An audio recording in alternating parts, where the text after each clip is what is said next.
تو بتا ذرا جہیز کہاں سے بنائے گا؟ ابھی تو بہن کی شادی کی ہے شہریار تو نے۔ اماں اللہ کا کرم ہے، دیکھے مجھے اللہ نے اتنی اچھی جاب دے دی ہے، سارا قرض اتار چکا ہوں، بس چند مہینے میں اتنی سیونگ کر لوں گا کہ اپنا کمرہ سیٹ کر سکوں۔ اف میرے خدایا، تو کیوں اپنے سر مصیبت لینا چاہتا ہے؟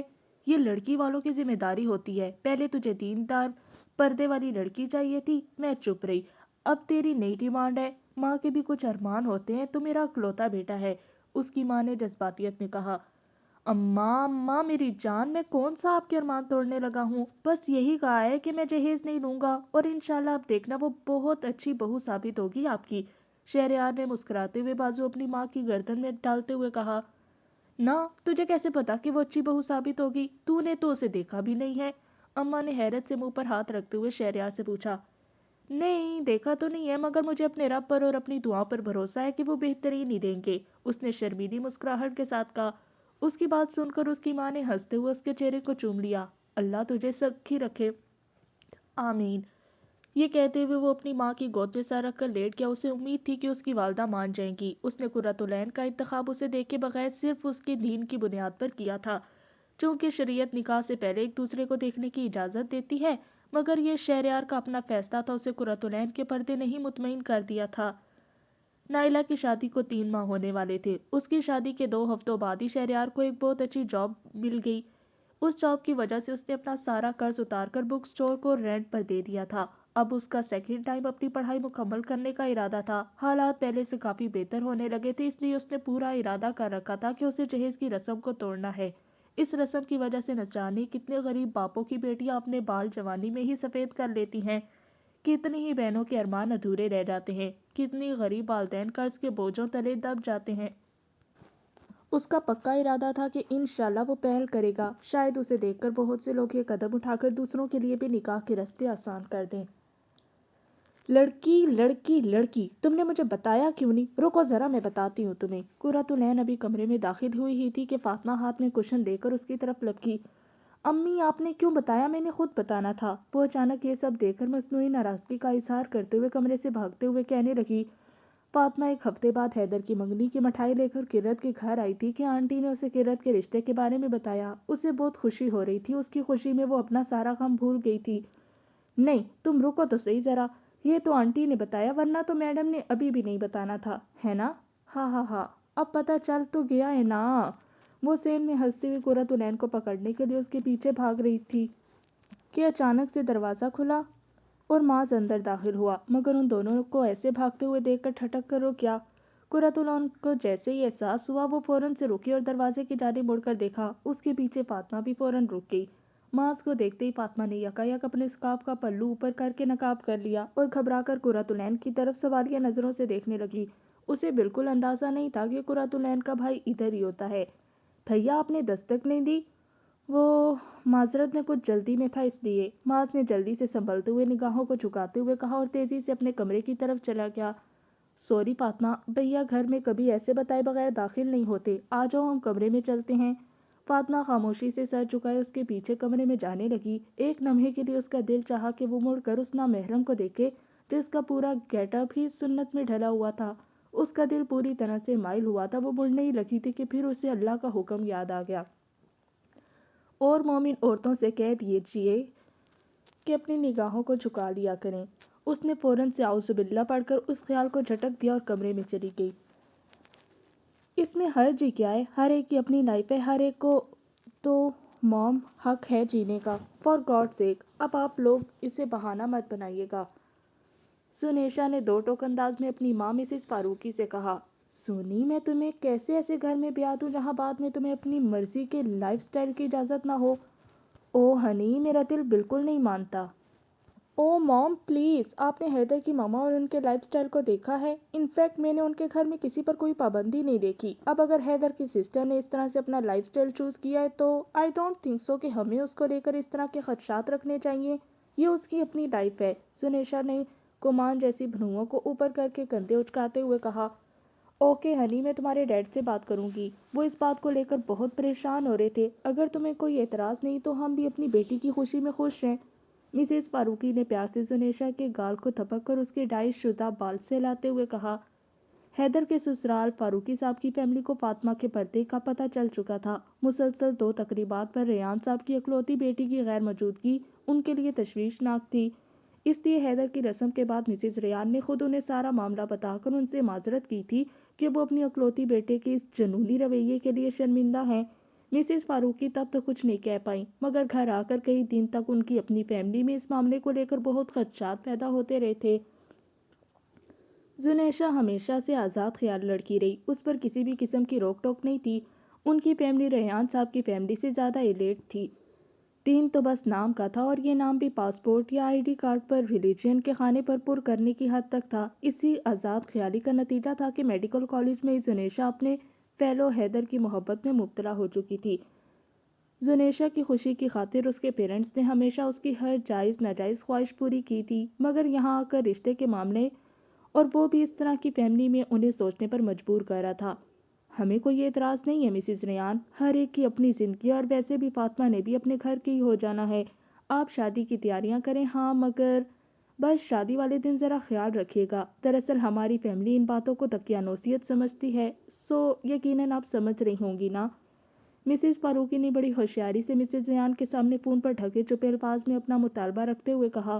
1 مہینے بعد شادی طے ہو چکی تھی۔ مسز فاروقی نے سارے خاندان کے لوگوں کو یہی بتا رکھا تھا کہ حیدر کی بہن اپنے بابا کے ساتھ کینیڈا میں رہ کر پڑھائی کر رہی ہے، اس لیے وہ رسم پر نہیں آ سکی۔ مگر انہیں کیا معلوم تھا کہ آنے والے دنوں میں شادی کا دن ان کے لیے سخت امتحان بننے والا تھا۔ اب مجھے سمجھ نہیں آتی اس لڑکی کا کیا کروں، مسز ریان نے اپنے ہاتھوں پر لوشن لگاتے ہوئے بیزاری سے کہا۔ کیا کرنا ہے، اور اس کی حالت دیکھو، اتنی کمزور ہوتی جا رہی ہے، چہرہ اتر گیا ہے، کھانا پینا کم ہو گیا ہے، اور تم کیا کرو گی اس کے ساتھ؟ ریان صاحب نے کتاب سے نظریں ہٹا کر اپنی بیگم کو دیکھتے ہوئے کہا۔ پریشانی کے آثار ان کے چہرے پر واضح تھے۔ کیا مطلب ہے آپ کا؟ یہ حال میں نے کیا اس کا؟ بس کر دے ریان صاحب، انسان نے جب اپنی الگ ہی دنیا بنائی ہوئی ہو تو وہ خوش رہ کیسے سکتا ہے؟ ہاں، انہوں نے حیرت سے تکتے ہوئے ترقی بترقی جواب دیا۔ پتہ نہیں، اس کے خوش ہونے کا تو میں نہیں کہہ سکتا، مگر اس کی آنکھوں میں ایک عجیب چمک دیکھی ہے آج میں نے، اس کے لہجے میں ایک مٹھاس ہے جو پہلے نہیں تھی، اس کی باتیں میرے دل پر بہت اثر کرتی ہیں۔ بس کرے ریان صاحب، صاحبزادی آج کل آپ کی خدمتیں کرنے لگی ہے تو آپ کو میں قصوروار نظر آنے لگی ہوں، انہوں نے مصنوعی ناراضگی والے لہجے میں کہا۔ نہیں، ایسی بات نہیں ہے، یہ حقیقت ہے کہ اس کی یہ تبدیلی بہت شاندار ہے۔ دیکھو، ہمارے بیٹوں نے کبھی ہم سے آ کر پوچھا کہ آپ کو کوئی تکلیف تو نہیں؟ میں جب سے ادھر آیا ہوں ہر روز مجھے میڈیسن خود دیتی ہے، دبا کر جاتی ہے۔ ویسے غور تو تم نے بھی کیا ہوگا کہ تمہارا بھی بہت خیال رکھتی ہے، ریان صاحب نے اپنی مسکراہٹ دباتے ہوئے کہا۔ اب آپ کہنا کیا چاہ رہے ہیں؟ مسز ریان نے بھنویں سکیڑتے ہوئے کہا۔ دیکھو، اگر اس نے پردہ کر بھی لیا ہے تو اس میں کوئی برائی تو نہیں ہے، بلکہ وہ برائیوں سے بچنا چاہ رہی ہے تو ہمیں اس کا ساتھ۔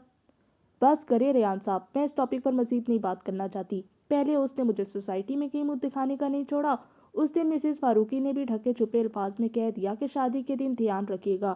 مجھے تو یہی فکر کھائی جا رہی ہے کہ کروں تو کروں کیا؟ ایک طرف بیٹا ہے اور اس کی خوشیاں، اور دوسری طرف یہ صاحبزادی اور ان کی ضدیں۔ انہوں نے ریان صاحب کو چھڑکتے ہوئے ان کی بات کاٹ دی۔ ریان صاحب خاموش ہو کر رہ گئے اور دوبارہ کتاب اٹھا لی۔ شادی کی تیاریاں عروج پر تھیں۔ اگلے ماہ کے آخری ہفتے کی 27 تاریخ طے پائی تھی۔ اس کا مدرسے جانا بند کر دیا گیا تھا، مگر اس نے اپنی کلاسز آن لائن جاری کر رکھی تھیں۔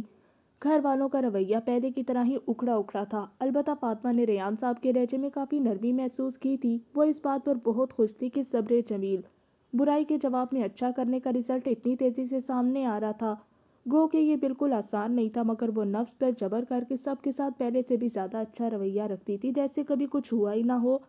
اب تو وہ کبھی کبھی ریان صاحب کو دباتے ہوئے اپنے مدرسے اور قرآن کی باتیں بھی بتایا کرتی تھی، جسے وہ نہایت دھیان سے سنتے تھے۔ حتیٰ کہ سغرا اور اس کے بچوں نے بھی نماز شروع کر دی تھی، اور یہ سب اس کے حوصلے میں مزید اضافہ کر رہا تھا۔ جہاں ایک طرف مخالفین ہو، وہیں دوسری طرف اللہ حواریوں جیسے ساتھی بھی مہیا کر دیتے ہیں جو آپ کی دعوت حق پر لبیک کہتے ہیں۔ اسے اللہ پر یقین تھا کہ انشاءاللہ سب جلدی ٹھیک ہو جائے گا۔ اس نے پختہ عہد کر لیا تھا کہ وہ اس امتحان میں پاس ہو کر رہے گی، انشاءاللہ۔ ادھر مسز ریان کا رویہ پہلے کی نسبت مزید سخت ہو گیا۔ تائی جان نے اکاشا کے رشتے کے لیے فاطمہ کو قبول کرنے سے انکار کر دیا تھا۔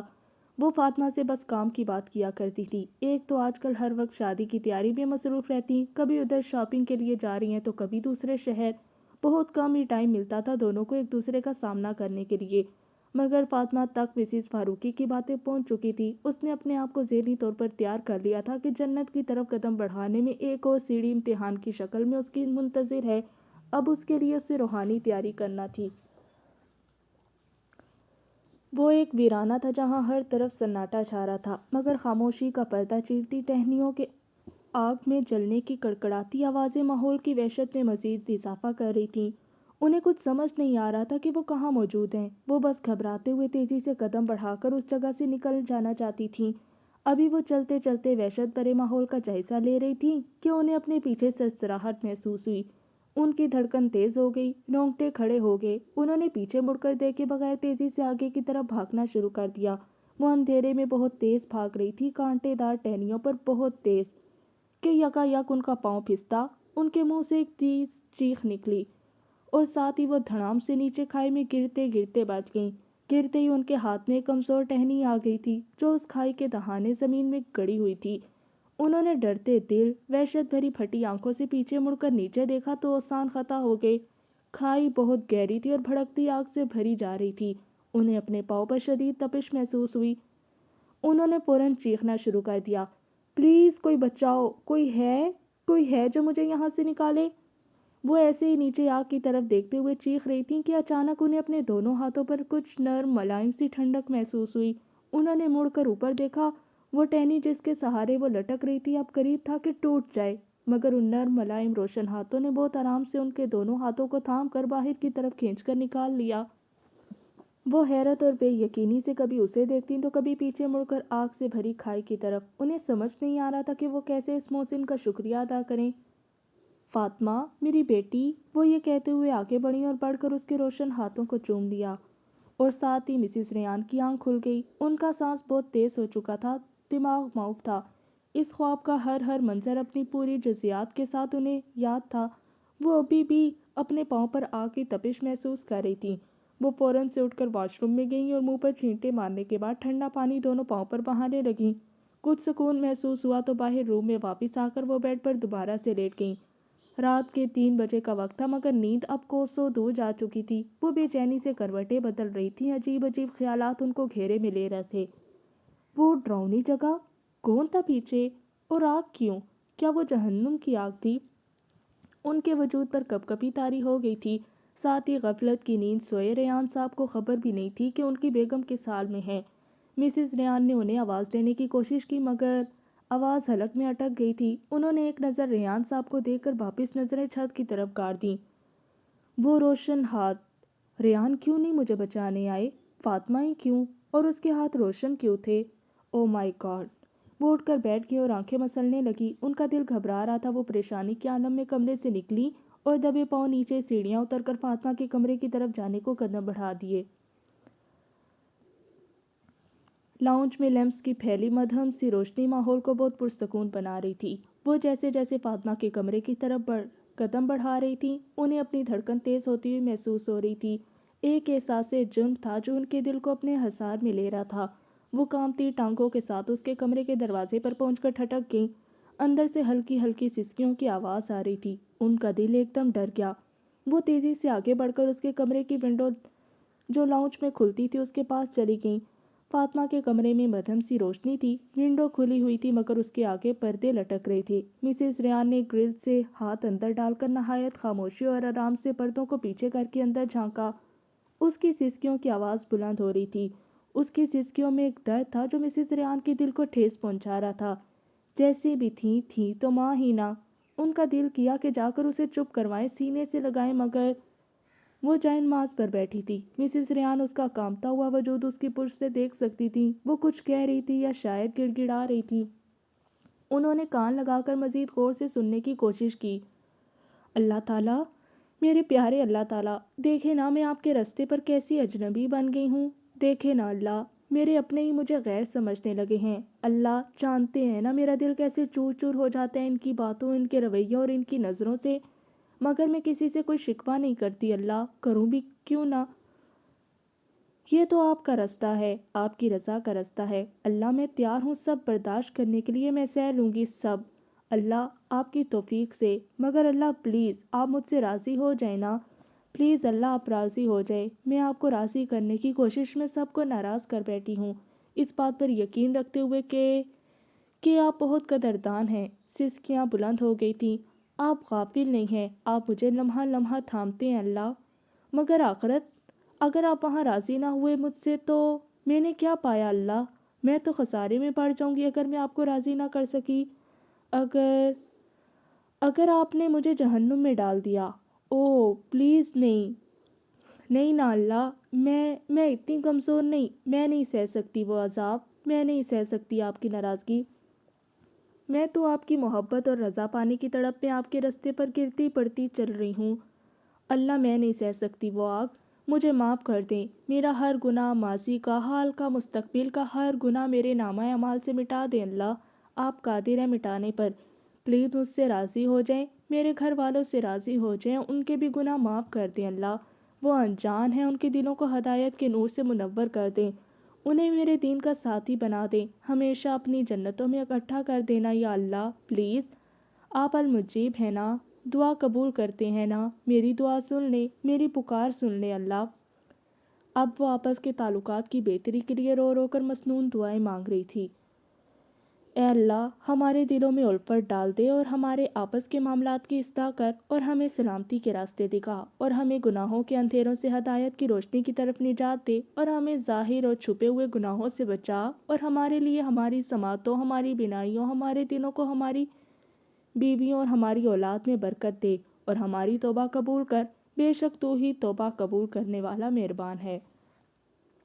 مسز ریان مزید وہاں نہیں رک سکی، ان کی ٹانگیں جواب دے رہی تھیں، وہ کانپتے ہاتھوں سے ارد گرد کی چیزوں کو تھامتے آگے جا کر صوفے پر جا گریں۔ کتنے عرصے بعد آج ان کی آنکھوں سے آنسو نکلے تھے، انہیں خود سمجھ نہیں آ رہا تھا کہ ان کے ساتھ کیا ہو رہا ہے۔ السلام علیکم، کدھر ہیں جناب، آپ تو غائب ہی ہو گئے۔ شہریار نے بہت خوشگوار موڈ میں مسکراتے ہوئے معاذ سے فون پر محبت بھرا شکوہ کیا۔ وعلیکم السلام ورحمۃ اللہ، ادھر ہی ہیں دولہا بھائی، آپ کی شادی کی تیاریوں میں مصروف، معاذ نے بھی بھرپور انداز میں ہنس کر جواب دیتے ہوئے کہا۔ جواباً شہریار اپنی مسکراہٹ دبا کر رہ گیا۔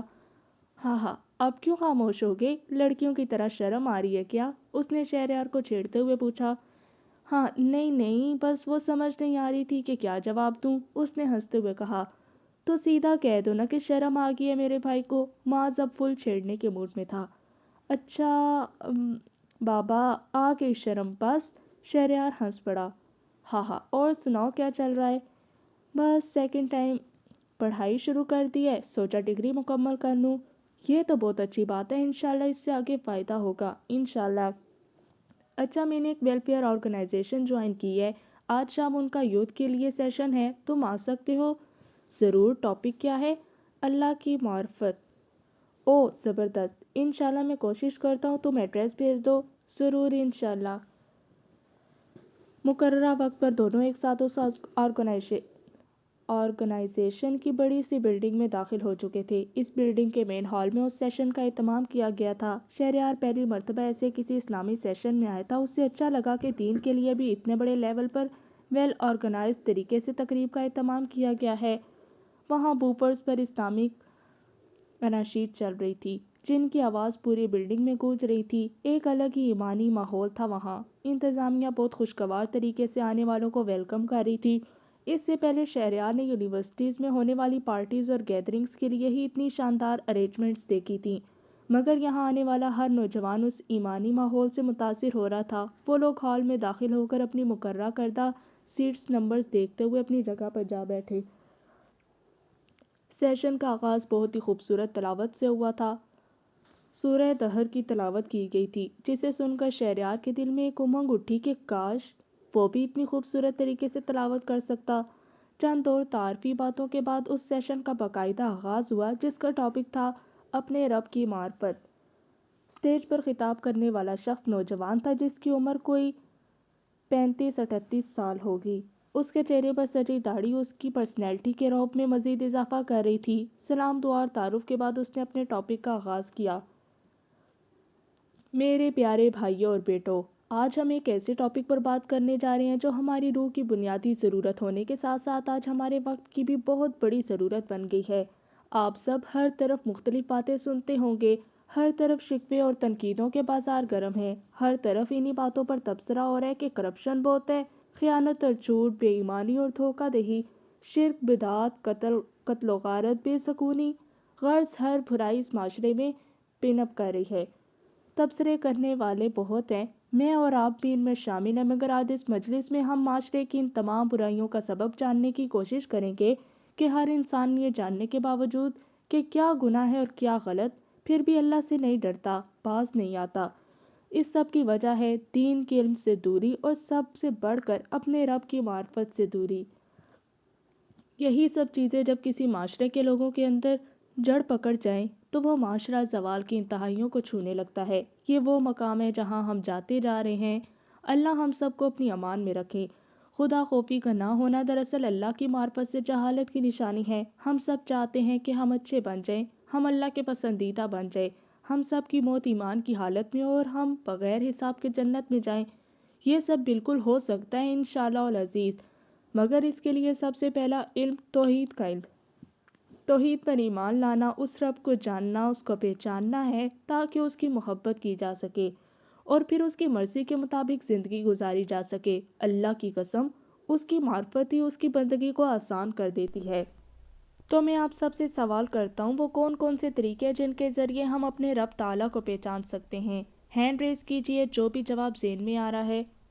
قرآن کے ذریعے، اس کی کائنات پر غور و فکر کر کے، رب کے کلام کو سمجھ کر، رسول اللہ صلی اللہ علیہ وسلم کے معمولات سے، اللہ والوں کی صحبت سے، اللہ کے ناموں کا علم لے کر۔ آڈینس میں بیٹھے نوجوان ایک کے بعد ایک جواب دے رہے تھے۔ جی بالکل، یہی سب رستے ہیں جن کے ذریعے ہم اللہ کو پہچان سکتے ہیں، اسے جان سکتے ہیں۔ دیکھیں، کسی سے محبت کے لیے اسے جاننا ضروری ہے نا، ویسے ہی رب کی محبت کے لیے بھی اسے جاننا ضروری ہے۔ میں آپ کو امام ابن القیم رحمۃ اللہ کے چند الفاظ تو آج کے اس ٹاک میں سناؤں گا کہ ہمارے سلف صالحین کیسے اللہ کو پہچانتے تھے۔ رحمۃ اللہ کہتے ہیں، انسان پیدا ہوا تو اس کی فطرت میں ایک نور بھر گیا، یہی زمین پر زندگی اور ہدایت کا اصل سبب ہے۔ اس نور کی امانت انسان کی فطرت کو سونپی گئی، مگر چونکہ یہ انسان کی درماندگی کا تنہا علاج نہیں تھا، سو اسے جلا دینے کو آسمان سے ایک اور نور اور ایک روح انبیاء کے جلوں میں اتری، جسے فطرت اپنے سابقہ نور کی مدد سے پا لیتی رہی۔ تب نبوت کی ذوفشانی سے فطرت کی مشعلیں جل اٹھی، فطرت کے نور پر وحی کا نور، نور علی نور۔ پھر کیا تھا؟ دل روشن ہوئے، چہرے دمکنے لگے، یس مردہ روحوں کو زیست کی تازگی ملی، جبین نیاز میں تڑپتے سجدے حقیقت بندگی سے آشنا ہوئے، آسمان کی روشنی سے دل خیرہ ہوئے تو پھر زمین کے کمکمے جلنے نہ پائے۔ ایک بصیرت تھی کہ دل کی آنکھ چشم ظاہر سے آگے دیکھنے لگی، یقین کا نور ایمان کے سب حقائق منکشف کرنے لگا۔ پھر دل تھے گویا رحمان کے عرش کو پورے جہان سے اوپر دیکھتے ہیں، اس عرش کے اوپر ان کے رب نے استوا فرما رکھا ہے، ہو بہو جیسے اس کی کتاب اور اس کے رسول نے خبر دی ہے۔ وہ اس عرش عظیم کے اوپر سے اپنے رب کو آسمان و زمین میں فرما روا پاتے ہیں، جو وہیں سے حکم صادر فرماتا ہے، مخلوق کو چلاتا ہے، روکتا ہے اور ٹوکتا ہے، بے حد و حساب خلقت کو وجود دیے جاتا ہے، پھر ہر ایک کو کھلاتا اور رزق دیتا ہے، مارتا اور جلاتا ہے، فیصلے کرتا ہے جن کا کوئی حساب نہیں، کوئی فیصلہ نہیں جو اس عرش کے اوپر سے صادر ہو پھر دنیا میں لاگو نہ ہو پائے۔ وہ کسی کو عزت و تمکنت دے تو کسی کو ذلت و رسوائی، رات پلٹتا ہے تو دن الٹتا ہے، گردش ایام میں بندوں کے دل بدلتا ہے، تخت الٹتا ہے، سلطنتیں زیر و زبر کرتا ہے، ایک کو لاتا ہے تو دوسرے کو گراتا ہے، فرشتے پروں کے پرے حکم لینے کو اس کے حضور چڑھتے ہیں، کتار اندر کتار حکم لے کر نازل ہوئے جاتے ہیں، احکامات ہیں کہ تانتا باندھتا ہے، آیات اور نشانیوں کی بارش ہوئی جاتی ہے، اس کے فرمان کو اس کی مرضی کی دیر ہے کہ نافذ ہوا جاتا ہے، وہ جو چاہے، وہ جیسے چاہے، وہ جس وقت چاہے، جس رخ سے چاہے ہو جاتا ہے، نہ کوئی کمی ممکن ہے، نہ بیشی، تاخیر ہو سکتی ہے، نہ تقدیم، اسی کا حکم چلتا ہے آسمانوں کی پنہائیوں میں، زمین کی تنہائیوں میں، روئے زمین سے پاتال تک، وہ ہر لمحہ ہر نفس کا فیصلہ کرتا ہے، ہر سانس کا فیصلہ ہوتا ہے، ہر لقمے ہر نوالے کا فیصلہ ہوتا ہے، ہر نیا دن، ہر نئی صبح اور نئی شام وہ چاہے تو دیکھنا نصیب ہوتی ہے، بحر و بر کا ہر زیرو اس کا رہن التفات ہے، جہان کے ہر کونے ہر ذرے کی قسمت ہر لمحہ طے ہوتی ہے، پورے جہان کو وہ جیسے چاہے الٹتا اور پلٹتا ہے، پھیرتا اور بدلتا ہے، ہر چیز کو علم سے محیط ہے، ہر چیز کو گن گن کے شمار رکھتا ہے، اس کی رحمت اور حکمت کو ہر چیز پہ وسعت ہے، وہ جہان بھر کی آوازیں بآسانی سن لیتا ہے، کیسی کیسی زبانیں ہوں گی، کیسی کیسی فریادیں ہوں گی، مگر وہ زمین و آسمان کے ہر کونے سے ہر لمحہ اٹھنے والا یہ مسلسل شور سنتا جاتا ہے، اس آہ پیغام میں ہر ایک کی الگ الگ سنتا ہے اور صاف پہچان جاتا ہے، ان سب کی بیک وقت سنتا ہے اور کسی ایک سے غافل نہیں، پاک ہے اس سے کہ التجائیوں کے ازدحام میں اس کی سماعت کبھی چوک جائے یا حاجت مندوں کی آہ فریاد میں کبھی جواب دینا اس کو مشکل پڑ جائے، اس کی نگاہ محیط ہر چیز دیکھتی ہے، وہ رات کی تاریکی میں اندھیری چٹان پر سیاہ چونٹی کے قدموں کی آہٹ پا لیتا ہے، ہر غیب اس کے لیے شہادت ہے، کوئی راز اس کے لیے راز نہیں، وہ پوشیدہ سے پوشیدہ تر کو جان لیتا ہے، اسے وہ ہر راز معلوم ہے جو لبوں سے کوسوں دور ہو، جو دل کے گہرے کنویں میں دفن ہو یا خیال کی آہٹ سے بھی پرے ہو، بلکہ وہ راز وجود پانے سے پہلے اسے معلوم ہوتا ہے کہ کب اور کیسے وہ اس دل میں وجود پائے گا، تخلیق اس کی، حکم اس کا، ملک اس کا، حمد اس کی، دنیا اس کی، آخرت اس کی، نعمت اس کی، فضل اس کا، تعریف اس کی، شکر اس کا، بادشاہی اس کی، فرمان روائی اس کی، حمد و ستائش اس کی، اقتدار اس کا، ہر خیر اس کے ہاتھ میں، ہر چیز پلٹنے تو اسی کی طرف، اس کی قدرت ہر چیز پر محیط ہے، کچھ اس سے ماورا نہیں، اس کی رحمت ہر چیز سے وسیع ہے، ہر نفس اس کی نعمت کے بار سے دبی ہے، پر شکر سے یوں عاجز کہ اس عاجزی کے اظہار کو بندگی کی معراج جانے۔ سورہ رحمان کا ایک آیت۔ زمین اور آسمانوں کی ہر مخلوق ایک اسی کی سوالی ہے، ہر آن وہ نئی شان میں ہے، وہی گناہگار کو معاف کرے، غمزدوں کو آسودہ کرے، اضطراب کو چین میں بدلے، وہ چاہے تو چنتا کو بے چنتا کر دے، درماندوں کو وہی فیض بخشے، فقیروں کو تو نگری دے تو امیروں کو فاقے دکھا دے، جاہلوں کو سکھائے تو بے علموں کو بڑھائے، گمراہی کو سدھائے تو بھٹکے ہوئوں کو سمجھائے، دکھی کو سکھ دے تو وہ اسیروں کو قید کی ظلمت سے چھڑائے، وہ عرش پر سے وہ زمین کے بھوکوں کو کھلائے، پیاسوں کو پلائے، ننگوں کو پہنائے، بیماروں کو شفا یاب کرے، آفت زدوں کو نجات دے، تائب کو باریاب کرے، نیکی اور پارسائی کا جواب نوازشوں کی بارش سے دے، وہی مظلوم کی نصرت کرے، ظالم کی کمر توڑے، ناتوانا کا بوجھ سہارے، اپنے بندوں کے عیب بندوں سے چھپا لے، دلوں کے خوف دور کرے اور اپنے بندوں کا بھرم رکھے، امتوں اور جماعتوں میں سے کسی کو بلند کرے تو کسی کو پست،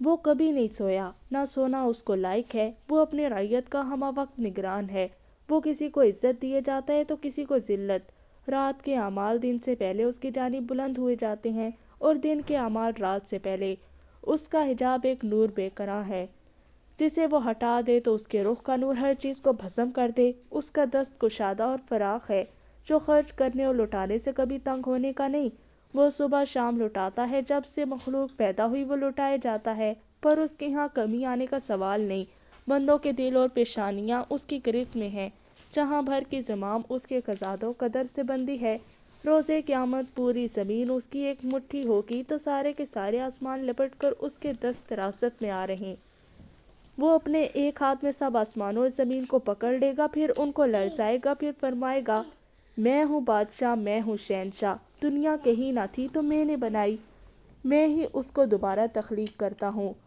کوئی گناہ اتنا بڑا نہیں کہ وہ معاف نہ کر پائے، بس دیر ہے تو پشیمانی کی، کوئی حاجت نہیں جسے پورا کرنا اس کے بس سے باہر ہو جائے، بس دیر ہے تو سوال کی، زمین و آسمان کی اول و آخر سب مخلوقات، سب انس و جن، کبھی دنیا کے پارسا ترین شخص جتنے نیک دل ہو جائیں، اس کی بادشاہت اور فرمان روائی اتنی بڑی ہے کہ اس سے ذرا بھر بھی نہ پڑے، اور اگر یہ سب مخلوقات، سب انس و جن دنیا کے کسی بدکار ترین شخص جتنے کوڑ دل میں ہو جائیں، تب اس کی فرما روائی میں ذرا بھر فرق نہ آئے، اگر زمین و آسمان کی اول و آخر سب مخلوقات، سب انس و جن، سب زندہ و مردہ کسی میدان عظیم میں مجمع لگا کر اس سے سوال کرنے لگیں، پھر ایک ایک اس کے در سے من کی مراد پاتا ہے، تب اس کے خزانوں میں ذرا بھر کمی آنے کا تصور نہیں، روئے زمین کا ہر شج جو کرۂ ارض پر آج تک پایا گیا یا رہتے دم تک وجود پائے، اقلام کی صورت اختیار کرے، سمندر جس کے ساتھ سمندر اور ہوں اور روشنائی بنے، پھر لکھائی شروع ہو تو یہ کلمے فنا ہو جائیں، یہ روشنائی ختم ہو جائے، مگر خالق کے کلمات ختم میں نہ ہو پائیں۔ اس کے کلمات ختم بھی کیسے ہوں جن کی کوئی ابتدا ہے ہی نہیں، نہ ہی انتہا۔ جبکہ سب مخلوقات ابتدا اور انتہا کی اسیر ہیں، سو ختم ہوگی تو مخلوق، فنا ہوگی تو مخلوق۔ خالق کو کوئی فنا ہے نہ زوال۔ وہ اول ہے جس سے پیشتر کچھ نہیں، وہ آخر ہے جس کے بعد کچھ نہیں، وہ ظاہر ہے جس سے اوپر کچھ نہیں، وہ باطن ہے جس سے پرے کچھ نہیں، وہ بلند ہے، وہ پاک ہے۔ ذکر ہو تو بس اسی کا، عبادت ہو تو ایک اسی کی، حمد ہو تو اسی کی، شکر ہو تو اسی کا، فریاد رسی ایک ایسی اسی کی شان ہے۔ وہ شہنشاہ مہربان ہے، سوال پورا کرنے میں کوئی اس سے بڑھ کر پیاس نہیں۔ قدرت انتقام رکھ کر بے پرواہی سے بخش دینا اس کو انتقام لینے سے عزیز تر ہے۔ ایک وہی ہے جس کے در سے تہی دست لوٹ آنا محال و مستحیل ہے، وہی ہے جو انتقام بھی لے تو عادل ترین ہو۔ اس کا حلم و بردباری کبھی لا علمی کا نتیجہ نہیں، اس کا غفور و مغفرت کسی بے بسی پر مبنی نہیں۔ وہ بخشش کرے تو اپنے عزت و جلال اور تمکنت کی بنا پر، کسی کو دینے سے انکار کرے تو اپنی حکمت و دانائی کی بنا پر، وہ کسی کو دوست رکھے تو محض اپنے احسان سے، اور عزیز جانے تو صرف اپنی رحمت سے۔ بندوں کا اس پر کوئی حق ہے نہ زور، پر وہ خود ہی بے پایاں مہربان ہے، کوئی محنت اس کے حضور حقارت نہ ہو پائے۔ وہ کسی کو عذاب دے تو اس کے عدل کا تقاضا ہو، کسی پر مہربان ہو تو محض اپنے فضل سے۔ اس کا نام کریم ہے، اس کا کرم وسیع ہے، اور اس کی رحمت اس کے غضب پہ بھاری ہے۔ وہ بادشاہ مطلق ہے، کوئی اس کا شریک نہیں، وہ تنہا و یکتا ہے، کوئی اس کا ہمسر نہیں۔ وہ غنی و لازوال ہے، کوئی اس کا پشتبان نہیں اور سہارا نہیں۔ وہ صمد اور بے نیاز ہے، کوئی اس کی اولاد نہیں، کوئی شریک حیات نہیں۔ وہ بلند و عظیم ہے، کوئی اس کا شبیہ نہیں، کوئی ہم نام ہم صفت نہیں۔ اس کے رخ انور کے سوا ہر چیز ہلاک ہو جانے والی ہے۔ اس کی بادشاہت کے سوا ہر ملک کو زوال آنا ہے، اس کے سائے کے سوا ہر سائے کو سمٹ جانا ہے، اس کے فضل کے سوا ہر فضل کو فنا ہے۔ اس کی اطاعت بھی اس کے اذن اور اس کے فضل کے بنا ممکن نہیں۔ اس کی اطاعت ہو تو وہ قدردان ہوتا ہے، نافرمانی ہو تو درگزر اور بخشش سے مہربان ہوتا ہے۔ وہ کبھی پکڑ لے تو عدل ہوگا، وہ بخش دے تو فضل ہوگا، وہ انعام میں خلد بری سے نواز دے تو احسان ہوگا۔ وہ سب سے قریب گواہ ہے، وہ سب سے نزدیک محافظ ہے، چاہے تو دل کے ارادوں میں حائل ہو جائے، پیشانیوں سے پکڑ لیتا ہے، ایک ایک بات لکھتا ہے، قدم کا ہر نشان محفوظ کیا جاتا ہے، ہر نفس کی اجل لکھتا ہے، ہر چیز کی میعاد رکھتا ہے۔ سینوں میں چھپے دل اس کے لیے کھلی کتاب ہیں، کوئی راز اس کے لیے راز نہیں، ہر غیب اس کے لیے شہادت ہے۔ بڑی سے بڑی بخششیں بس اس کے کہہ دینے پر موقوف ہیں، اس کا عذاب اس کے قول کے اشارے کا منتظر ہے۔ کائنات میں ہر امر اس کے کن کی دیر ہے، پھر وہ جو کہہ دے سو ہو جاتا ہے۔ سو جس دل پر اس کے معبود کی صفات یوں جلوہ گر ہوں، جس قلب میں قرآن کا یہ نور یوں جلوہ افروز ہو، اس کی دنیا میں کسی اور کا دیا کیوں کر جلتا رہے، اسے امید کی کرن کسی اور وزن سے کیوں کر ملے، پھر مخلوق اس کی نگاہ میں کیوں کر جچے۔ بھروسہ، ایمان کی یہ حقیقت لفظوں سے کہیں بلند ہے، خیال کی پہنچ سے کہیں اوپر ہے، بس اس کا ذکر ہی اس دل کو بقا نور کرتا ہے۔ چہروں کی تمازت اسی کے دم سے ہے، پیشانیاں روشن ہوں گی تو اس کی بدولت۔ دنیا میں یہی نور اس بندے کی متاع عزیز ہے جو بندگی کا خوگر ہو، یہی روشنی اس کی برزخ اور حشر کا توشہ ہے۔ جس دل میں قرآن کا یہ چراغ جلے اور جس قدر چلے، اس کی زبان اور سیرت دنیا کو اتنا ہی روشن کرے گی۔ ظلمتوں کی روز سیاہی اسی روشنی سے دھلے گی۔ دنیا میں یہی چراغ جلیں گے تو روشنی ہوگی، یہی روشنی پھر آخرت میں دلیل و برہان ہوگی۔ ایسے مومن بھی ہیں جن کے اعمال سوئے عرش بلند ہوں تو سورج کی مانند روشن ہوں، پھر جب روح اپنا جسد چھوڑ کر اس کے حضور بارآب ہونے کو آسمانوں میں چڑھے تو فضائیں اس کی راہ میں روشن ہوتی جائیں، اور جو قیامت کے روز اس روشن چہرے کو روپ ملے گا، وہ تو پھر نظارۂ خلائق ہوگا۔ اے اللہ، بس تجھے سے امید ہے اور تجھی پر بھروسہ۔ یہ خوبصورت الفاظ سناتے سناتے اس نوجوان کی آواز بھر چکی تھی۔ ہال میں بیٹھے ہر شخص کی آنکھ نم تھی، پیشانی پر ندامت و عاجزی عیاں تھی۔ ہر شخص گویا خود پر شرمندہ تھا کہ اس نے رب کو اب تک جانا ہی کتنا ہے، اس کی قدر ہی کتنی کی تھی۔ صدیوں سال پہلے ایک نیک شخص کے خلوص سے لکھے گئے الفاظ صدیوں بعد لوگوں کو رلا رہے تھے، دلوں کو ہلا رہے تھے۔ سیشن ختم ہوا ہی تھا کہ یکایک آڈینس میں سے ایک نوجوان لڑکا کھڑا ہوا، اس کی آنکھیں بہہ رہی تھیں۔ میں یہاں آنے سے پہلے ایک ایتھیسٹ تھا۔ میں ایک سو کالڈ مسلمان گھرانے میں پیدا ہوا تھا، مگر کسی نے مجھے میرے خالق کی معرفت نہیں کروائی۔ میں اپنے گھر والوں سے سوال پوچھا کرتا تھا اور وہ مجھے چپ کروا دیا کرتے تھے۔ جیسے جیسے میں بڑا ہوتا گیا، کچھ یونیورسٹی اور کچھ صحبت کے اثر میں اسی بات پر جم گیا کہ جو نظر نہیں آتا وہ خدا کیسے ہو سکتا ہے۔ مجھ سے سب سے بڑی غلطی یہ بھی ہوئی کہ میں نے اس خالق کے قرآن کو سمجھ کر نہیں پڑھا، اس کو اہمیت ہی نہیں دی۔ مگر اللہ کی قسم، میں جانتا ہوں الحاد کہ اب تک کے سفر میں میری روح نے اذیت کے سوا کچھ نہیں پایا۔ آج میرے دوست کے زور دینے کی وجہ سے میں اس کے ساتھ یہاں آیا تھا کہ شاید مجھے میرے سوالوں کے جواب مل جائیں جن کی کھوج شاید میں اب روک چکا تھا۔ مگر ان الفاظ نے، اللہ کے اس خوبصورت تعارف نے میرے دل کو جھنجھوڑ دیا۔ گویا میری روح پکار اٹھی ہے کہ یہی حق ہے۔ ہاں، میں اسلام قبول کرتا ہوں۔ اشہد ان لا الہ الا اللہ و اشہد ان محمدًا عبدہ و رسولہ۔ میں گواہی دیتا ہوں کہ اللہ کے سوا کوئی معبود نہیں، اور میں گواہی دیتا ہوں کہ محمد صلی اللہ علیہ وسلم اس کے بندے اور رسول ہیں۔ اس نے شہادت کی انگلی بلند کرتے ہوئے سسک کر کانپتی ہوئی آواز میں کہا۔ پورے ہال میں تکبیر کی آواز گونج اٹھی تھی۔ سب بہتی آنکھوں سے اس نوجوان لڑکے کو اٹھ اٹھ کر گلے لگا رہے تھے۔ شہریار کا دل کر رہا تھا کہ وہ سسکیوں سے روئے، مگر کس لیے؟ اپنی نوجوان نسل کے اللہ کی معرفت سے جاہل ہونے پر یا اپنی غفلت پر؟ وہ معاذ سے اجازت لیتا ہوا تیزی سے باہر نکل گیا، مگر اب کی بار ایک نئے عزم سے خود سے ایک عہد کرتے ہوئے کہ اب وہ اپنی زندگی کو ضائع نہیں کرے گا، اب وہ غفلت میں نہیں رہے گا۔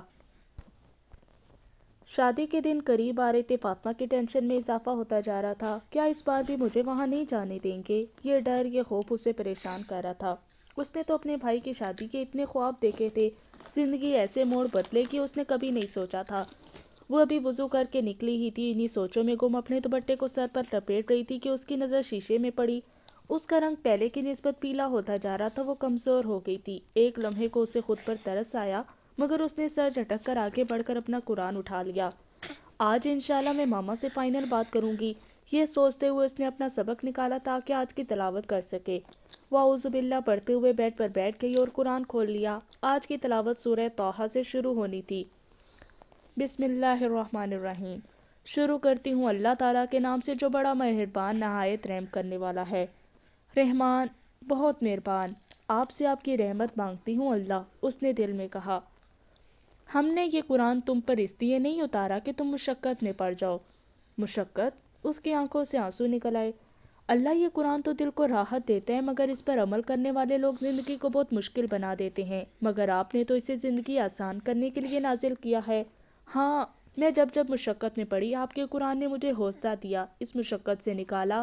بے شک آپ کی بات حق ہے، یہ قرآن آسانیاں دینے کے لیے ہے، بلکہ اس کی نصیحت کے لیے جو اللہ سے ڈرتا ہے۔ کس کو؟ ریمائنڈر؟ اس نے فوراً حاشیے میں دیکھا۔ تذکرہ کہتے ہیں یاد دہانی کو، ریمائنڈر دیتا ہے یہ قرآن جو خشیت رکھتا ہو۔ خشیت اس خوف کو کہتے ہیں جو کرتا ہے، وہ خوف جو کسی کی عظمت انسان کو عمل کے لیے ابھارتا ہے، اس کی وجہ سے دل میں آتا ہے۔ کیا قرآن میرے لیے ریمائنڈر ہے؟ کیا یہ مجھے عمل کرنے پر ابھارتا ہے؟ اس نے خود سے سوال کیا۔ ہاں، الحمدللہ، یہ مجھے ریمائنڈر دیتا ہے اللہ، جب مجھے ضرورت پڑتی ہے، یہ مجھے کرتا ہے۔ الحمدللہ کثیرا، اس کا دل تشکر سے بھر گیا۔ اس قرآن کا نازل کرنا اس کی طرف سے ہے جس نے زمین کو بلند، آسمانوں کو پیدا کیا ہے۔ اس نے وہیں بیٹھے بیٹھے اپنے روم کی ونڈو سکرین سے باہر دیکھا، آسمان کی طرف نظر دوڑائی۔ اسے اللہ کی سب سے خوبصورت تخلیق آسمان لگتا تھا، کتنا پرفیکٹ تھا وہ، کوئی سوراخ موجود نہیں تھا، آنکھوں کو بھاتا رنگ، پلر کوئی رکھنا، کوئی سہارے کے لیے پلر، رات کو خوبصورتی کی تصویر۔ اس کے بنانے والے نے یہ قرآن نازل کیا تھا۔ وہ محبت سے قرآن پر ہاتھ پھیرتے ہوئے مسکرائی تھی۔ انسان کیسے اللہ کا قرب حاصل کر سکتا ہے جب تک وہ اللہ کے پاس سے آنے والے کلام کے قریب نہیں ہوتا؟ جو رحمان ہے عرش پر قائم ہے۔ یہ آیت ہمیشہ اسے حیران کر دیتی تھی۔ عرش اللہ کی سب سے بڑی تخلیق جو کائنات کی ہر تخلیق سے بلند ہے۔ اسے وہ حدیث یاد تھی جس میں بتایا گیا تھا کہ اللہ تعالیٰ کی اس وسیع کرسی کے مقابلے میں 7 آسمان اس طرح ہیں جیسے بیابان پڑا ہو، اور پھر کرسی کے مقابلے میں اللہ تعالیٰ کے رنگ زمین میں کوئی چھلا۔ عرش کی ضخامت اس طرح ہے جیسے چھلے کے مقابلے میں بیابان کا وجود ہو، جس کی ملکیت آسمانوں اور زمین اور ان دونوں کے درمیان اور زمین کی خاک کے نیچے کی ہر ایک چیز پر ہے۔ اگر تو اونچی بات کہے تو وہ تو ہر ایک پوشیدہ بلکہ پوشیدہ سے پوشیدہ تر چیز کو بھی بخوبی جانتا ہے۔ تجھے موسیٰ علیہ السلام کا قصہ بھی معلوم ہے؟ بہت یونیک حصہ ہے یہ موسیٰ علیہ السلام کی زندگی کا۔ جب وہ اپنے اہل و عیال کے ساتھ واپس مصر جا رہے تھے اور اندھیرے اور ویرانے میں انہیں آگ نظر آتی ہے، وہ اس طرف جاتے ہیں تو اللہ ان سے ہم کلام ہوتے ہیں۔ کتنی پرفیکشن ہے نا اللہ ان آیات میں۔ موسیٰ علیہ السلام اکیلے گئے تھے اس جگہ، سردی اور اندھیرے میں، فیملی سے علیحدہ ہو کے۔ ہاں ہوتا ہے ایسا، جب اللہ نے آپ کو چننا ہوتا ہے تو آپ کو اپنوں سے علیحدہ کر کے ایسی جگہ لا کھڑا کر دیا جاتا ہے جہاں ہر طرف اندھیرا نظر آ رہا ہوتا ہے، مگر انہی اندھیروں میں سے ہی روشنی کی کرنیں پھوٹتی ہیں۔ انسان کو رتبہ ملتے ہیں، درجات ملتے ہیں جیسے موسیٰ علیہ السلام کو ملے تھے۔ انہیں کیا پتا تھا کہ اللہ انہیں ایسے چنیں گے؟ سبحان اللہ۔ اللہ میں آپ سے بالکل نا امید نہیں ہوں۔ مجھے پتا ہے میری زندگی میں یہ اندھیرے جلد چھٹ جائیں گے، آپ مجھے بہت خیر سے نوازیں گے، آپ میری فیملی کو مجھ سے ملا دیں گے۔ نم آنکھوں سے مسکراتے ہوئے اس نے اپنے رب سے سرگوشی کی، اور میں نے تجھے منتخب کر لیا ہے، اب جو وحی کی جائے اسے کان لگا کر سن۔ سب کو نہیں چنا جاتا اس کے در کے لیے، جسے چننا ہوتا ہے اسے کھینچ کر لایا جاتا ہے تنہائیوں میں، خواہ وہ طور کی تنہائیاں ہوں یا ہرا کی یا اپنی ہی ذات کی۔ چناؤ ایسے ہی نہیں ہو جاتا۔ اللہ مجھے بھی اپنے لیے چن لے۔ آنکھ سے آنسو نکل کر قرآن کے صفحے پر گر کر جذب ہو گیا۔ بس اب اس کے یقین سے تجھے کوئی ایسا شخص روک نہ دے جو اس پر ایمان نہ رکھتا ہو اور اپنی خواہش کے پیچھے پڑا ہو، ورنہ تو ہلاک ہو جائے گا۔ ہاں جب انسان اس رستے پر چلنے کا عہد کر لے جب اس کی منزل عام نہ رہے، جب وہ جنتوں کی منزل کا مسافر بن جائے، تو اسے اپنی صحبت کا خیال رکھنے کی بہت ضرورت ہوتی ہے۔ خود کو لوگوں کے شر سے بچا کر رکھنا پڑتا ہے، کہیں ان کی پیروی انسان کو حق سے نہ ہٹا دے۔ میں ہرگز دنیا والوں کی پیروی کر کے آپ کی اطاعت نہیں چھوڑ سکتی اللہ، ورنہ میں بھٹک جاؤں گی۔ اگلی آیات میں موسیٰ علیہ السلام کو فرعون کے پاس جا کر دعوت توحید کی ذمہ داری دی گئی، جس پر موسیٰ علیہ السلام نے اللہ سے بہت ہی پیاری دعا کی تھی۔ موسیٰ علیہ السلام نے کہا، اے میرے پروردگار، میرا سینہ میرے لیے کھول دے اور میرے کام کو مجھ پر آسان کر دے، اور میری زبان کی گرہ بھی کھول دے تاکہ وہ میری بات اچھی طرح سمجھ سکیں، اور میرے گھر والے میں سے مجھے مددگار دے، یعنی میرے بھائی ہارون علیہ السلام کو۔ تو اس سے میری کمر کس دے اور اسے میرا شریک کار کر دے، تاکہ ہم دونوں بکثرت تیری تسبیح بیان کریں اور ہم بکثرت تیری یاد کریں، بے شک تو ہمیں خوب دیکھنے بھالنے والا ہے۔ یہ آیات پڑھ کر اسے لگا گویا یہ اسی کے لیے اتاری گئی تھی، اسی کو سکھایا جا رہا ہے کہ کیا دعا مانگنی ہے، کتنا ضروری تھا اپنے لیے اپنے گھر سے دین کے ساتھی مانگنا۔ او میرے رب، باقی ان کو سمجھانا مجھے بہت مشکل لگتا ہے، میرا دل تنگ ہوتا ہے، آپ میرا سینہ کھول دیں کہ میں آسانی سے انہیں سمجھا سکوں، میری زبان میں وہ تاثیر رکھ لیں کہ وہ میری بات سمجھ جائیں، وہ حق جان جائیں، وہ میرے مددگار بن جائیں۔ اللہ تعالیٰ پلیز مجھے میری فیملی سے مددگار دیں تاکہ ہم سب مل کر آپ کی اطاعت کر سکیں۔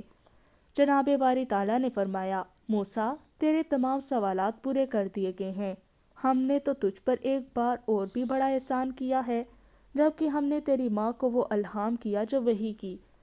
اگلی آیات پڑھ کر اس کا یقین گویا بڑھ چکا تھا کہ اللہ نے اس کی دعا سن لی ہوگی، ہر بار کی طرح اب کی بار بھی اس کی مدد کی جائے گی، مگر کیسے؟ یہ سوالیہ نشان ابھی باقی تھا۔ کیا میری بھی ماما؟